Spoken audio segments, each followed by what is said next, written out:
स्वागत है आपका हमारे इस चैनल पे, जहां हम बातें करेंगे सॉल्व्ड और अनसॉल्व्ड केसेस और मिस्ट्रीज के बारे में। और अगर आपको ऐसे वीडियोस देखना पसंद है तो हमारे इस चैनल डुअलिटी को सब्सक्राइब करके बेल आइकॉन ज़रूर दबाएं। तो चलिए बिना किसी और देरी के let's get into the video.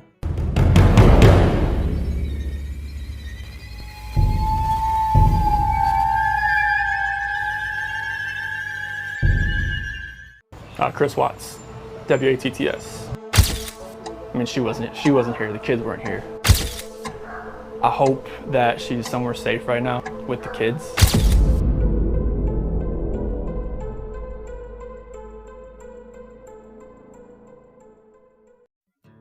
तो आज का हमारा केस हमें ले जाता है विल्ड काउंटी कोलोराडो के एक छोटे से टाउन फ्रेडरिक में।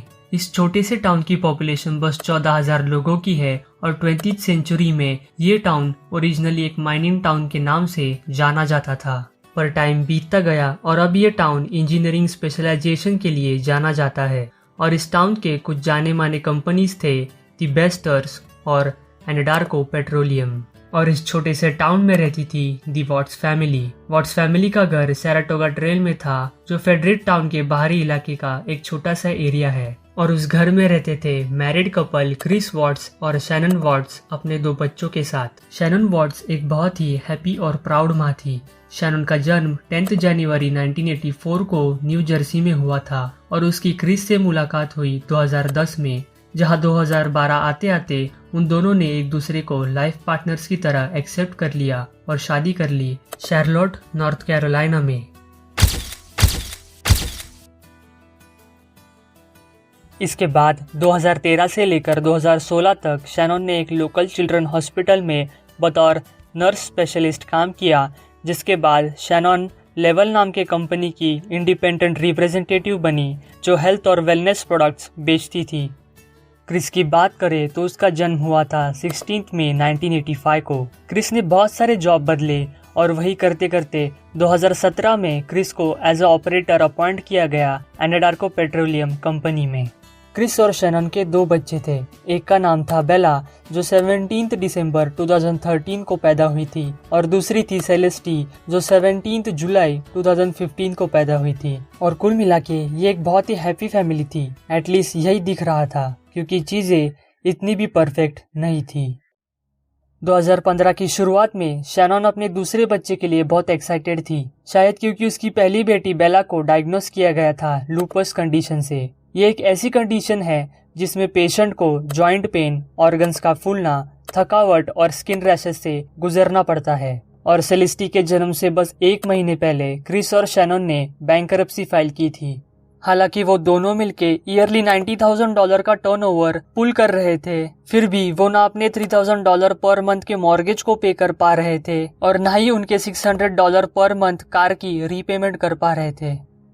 उनकी फैमिली में भी आपसी नाराजगी थी, जहाँ क्रिस के पेरेंट्स को शैनन बिल्कुल पसंद नहीं थी, क्योंकि उनको लगता था कि शैनन बहुत ही हाई मेंटेनेंस लड़की है और वो बिना बात के खर्चे करती है। क्रिस के पेरेंट्स को शैनन से यहाँ तक नफरत थी कि वो क्रिस और शैनन की शादी में भी नहीं आए। और इन्हीं हेल्थ और फाइनेंशियल प्रॉब्लम्स के चलते 2018 आते आते क्रिस और शैनन में फ्रीक्वेंटली झगड़े होना शुरू हो गए। पर इस सब के बावजूद शैनन ने अपने फैमिली और फ्रेंड्स के लिए हिम्मत से सिचुएशंस का सामना किया। शैनन के फेसबुक पेज पर आज भी वो सारी हैप्पी फोटोज और वीडियो मेमोरीज पोस्टेड है जब वो उस मुश्किल दौर से गुजर रही थी। मई 2018 को शैनन ने एक लाइव वीडियो फेसबुक पे पोस्ट की, ये दिखाने के लिए कि वो अपने फैमिली लाइफ को कितना प्यार और अप्रिशिएट करती है। I was in a really bad place, and I got a friend request from Chris on Facebook, and I was like, oh, what the heck, I'm never gonna meet him.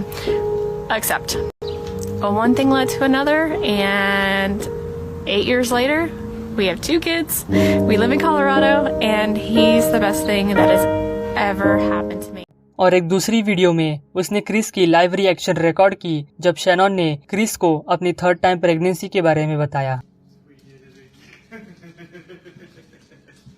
I like that shirt. That's just the test. I know. It just says the pink is going to be girls. I don't know. Just the test. That's awesome. 17 जून 2018 को Shannon ने अपने Facebook profile पे एक post share की जहां उसने Chris के लिए एक एप्रिसिएशन पोस्ट लिखी थी फादर्स डे के दिन। वैट्स फैमिली के भी अपने वीकनेसेस थे, पर फिर किस फैमिली के नहीं होते। एटलीस्ट वो बाहर से दिखने में तो स्ट्रांग थे, और ज्यादा से ज्यादा क्या ही खराब हो जाता। फास्ट फॉरवर्ड 2 महीने बाद, डेट थी 13 अगस्त 2018। शैनन की फ्रेंड निकोल एटकिंसन की चिंता बढ़ने लगी क्योंकि शैनन ने सुबह से निकोल के टेक्स्ट मैसेजेस और कॉल्स का कोई रिप्लाई नहीं दिया था। एक्चुअली वो दोनों भी अभी एक बिजनेस ट्रिप से लौटी थी एरिजोना से, और शैनन अपने घर में दाखिल हुई करीब सुबह 1:45 AM के आसपास। निकोल को मालूम था कि अगली सुबह शैनन की डॉक्टर के साथ एक अपॉइंटमेंट फिक्स थी और उसको जानना था कि वो अपॉइंटमेंट कैसी गई। पर जैसे जैसे वक्त बीतता गया, निकोल की चिंता बढ़ने लगी और उसने डिसाइड किया कि वो शैनन के घर जाकर चेक करेगी कि वो ठीक है या नहीं। पर जब वो शैनन के घर के बाहर पहुंची तब उसने देखा कि शैनन की कार उसके गैरेज में पार्क थी और शैनन के शूज उसके घर के मेन डोर पे निकाले हुए थे। ये देखकर निकोल की चिंता और बढ़ गई क्योंकि निकोल को शैनन और बेला के लूपस कंडीशन के बारे में मालूम था और इसी वजह से वो और टेंशन में आ गई। फाइनली निकोल ने डिसाइड किया कि वो पुलिस को बुलाएगी शैनन के घर एक वेलफेयर चेक करने के लिए, और उसने ऐसा ही किया। थोड़ी देर बाद पुलिस वैट्स फैमिली के प्रॉपर्टी पे पहुंची। Nicole? Yes. Okay. What's going on? So my friend, we were out of town for a business trip this weekend. All right. And I dropped her off at 2 o'clock this morning. She's 15 weeks pregnant. She wasn't feeling well, and she had a doctor's appointment this morning at 9, and I told her to let me know if she needed me to take her. She's got 2 little girls. Chris को भी अपने काम से घर बुलाया गया और Chris ने पुलिस के साथ कोऑर्डिनेट करके पुलिस को अपने घर में आने दिया और वेलफेयर चेक करने दिया। घर के अंदर आते ही उनको शैनन की घर की स्पेयर कीज मिली, मेडिसिन्स मिले और उसी के साथ साथ शैनन का फोन और उसकी पर्स भी मिली, और थोड़ी देर बाद शैनन की वेडिंग रिंग भी मिली।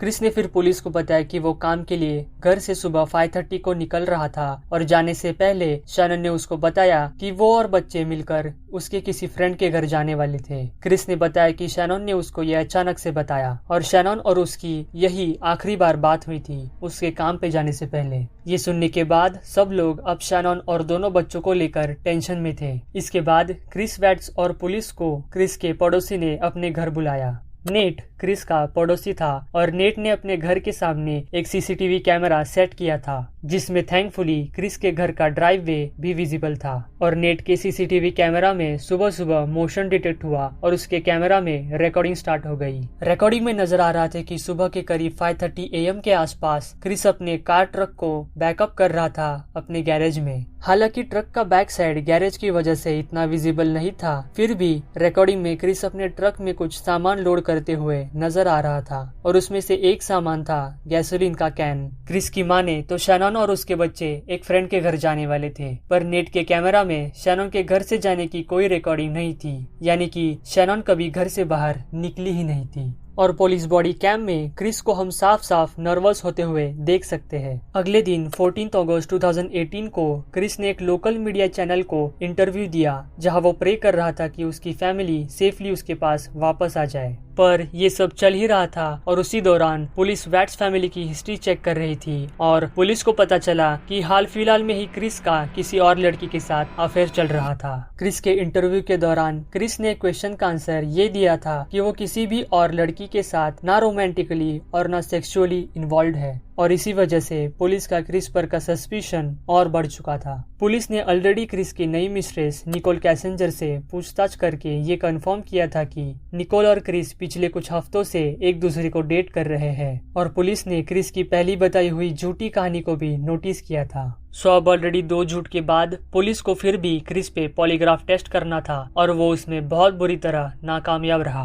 पुलिस ने फिर क्रिस को कन्फ्रंट किया कि वो नाकामयाब रहा पॉलीग्राफ टेस्ट में, तो इसलिए वो सच बता दे अपने अफेयर के बारे में, अपनी वाइफ के बारे में और अपने बच्चों के बारे में। क्रिस पे प्रेशर बढ़ता गया और उसके पास अपनी बताई हुई स्टोरी को सपोर्ट करने के लिए कुछ भी नहीं था, इसलिए एक पॉइंट पे आके उसने ये एडमिट किया कि उसकी वाइफ शैनन की जान उसी ने ली थी और शैनन की जान लेने का मोटिव था गुस्सा। क्रिस का कहना ये था कि 13 अगस्त की सुबह क्रिस ने शैनन को अपने बच्चों के बेड में पाया और शैनन ने अपने दोनों बच्चों का गला घोटकर उनको मार दिया था, जो फिर से एक झूठ था क्योंकि 3 महीने बाद जब उस पे मुकदमा चला तो क्रिस ने ये भी एडमिट किया कि उनके दोनों बच्चों की जान भी क्रिस ने ली थी। 19 नवंबर 2018 को क्रिस वैट्स को 5 हत्याओं के तहत आजीवन कारावास की सजा मिली, वो भी बिना किसी पैरोल के। उसको 2 लाइफ सेंटेंस पर पर्सन के हिसाब से मिली जो 12 साल के नीचे के थे, यानी कि उसके बच्चे। पर 13 अगस्त 2018 की उस सुबह आखिर हुआ क्या था? तो इस घिनौने क्राइम की पहल 13 अगस्त के 3 दिन पहले शुरू हुई, जब शैनन स्टिल अपने फ्रेंड निकोल के साथ बिजनेस ट्रिप पे थी एरिजोना में। शैनन के घर लौटने के एक दिन पहले शैनन ने नोटिस किया था कि क्रिस और उसके म्यूचुअल बैंक अकाउंट से एक $60 का बिल पास हुआ था, जो क्रिस ने किया था 11 अगस्त की रात को। उस वक्त क्रिस ने शैनन को ये बताया था कि वो अपने कुछ दोस्तों के साथ बेसबॉल गेम के लिए जा रहा था, जिसपे शैनन को इतना भरोसा नहीं था। शैनन को मालूम था कि उस particular restaurant lazy dog sports bar में एक मील कितने तक का मिलता था, और उसके ऊपर वो बिल भी 2 लोगों के लिए इशू किया गया था। शैनन अलर्ट हो चुकी थी कि क्रिस का कोई बाहर अफेयर चल रहा था। बाद में की कुछ इंटरोगेशन इंटरव्यू में क्रिस ने बताया कि उसको भनक थी कि शैनन को उसके अफेयर के बारे में पता चल चुका था। जब शैनन अपने बिजनेस ट्रिप से वापस आई सुबह 1:45 AM को, शैनन अपने बेडरूम में गई जहां क्रिस ऑलरेडी सो रहा था। शैनन ने उन दोनों के बीच सेक्सुअल इंटरकोर्स शुरू किया और उसके बाद वो दोनों सुबह तक सोते रहे। फिर सुबह करीब 4 बजे जब वो दोनों जग चुके थे, क्रिस ने डायरेक्टली शैनन को कन्फ्रंट किया डाइवोर्स के लिए। उसने अपने अफेयर के बारे में शैनन को बताया और डाइवोर्स की मांग की।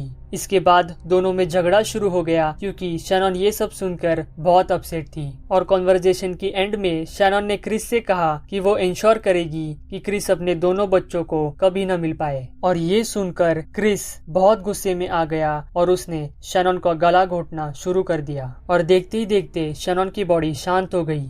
शैनन मर चुकी थी। शैनन को मारने के थोड़ी देर बाद बेला की नींद टूटी और वो क्रिस और शैनन के रूम में आई। बेला ने क्रिस से पूछा कि मम्मी को क्या हुआ, जिसपे क्रिस ने बेला को कहा कि मम्मी बस बीमार है, पर वो जल्द ही ठीक हो जाएंगी। इसके बाद क्रिस ने शैनन की बेजान बॉडी को बेडशीट्स में रैप किया, उसके बॉडी को घसीटते हुए नीचे ट्रक तक लेके आया और ट्रक में लोड किया। और ये सब बेला ने होते हुए देखा। अब तक सेलेस्टी की भी नींद खुल चुकी थी। फिर क्रिस ने अपने दोनों बच्चों को ट्रक में बैठाया, जहां उन मासूम बच्चों की माँ की बॉडी उन्हीं बच्चों के पैर के नीचे थी, ट्रक के फ्लोर पे। इसके बाद 1 घंटे तक ट्रक को चलाते चलाते क्रिस पहुंचा सर्वे 319 पे, एक ऑयल वेल साइट जहां क्रिस अक्सर आता था काम के सिलसिले में। वहां पहुंचने के बाद क्रिस ने अपने दोनों बच्चों को भी गला घोटकर मार दिया, जहां उसने पहले सेलिस्टी को मारा और फिर बेला को। उसके बाद उसने शैनन की बॉडी को सर्वे 319 के पास ही की एरिया में एक गहरा गड्ढा खोदकर दफन कर दिया और क्रिस ने अपने दोनों बच्चों की बॉडीज को इंडिविजुअली 2 ऑयल टैंक्स में डंप कर दिया। तीनों बॉडीज को डिस्पोज करने के बाद क्रिस अपने ऑफिस के लिए निकल गया और रास्ते में उसने अपने कार में एक गाना प्ले किया जो मेटालिका का था, जिसका नाम था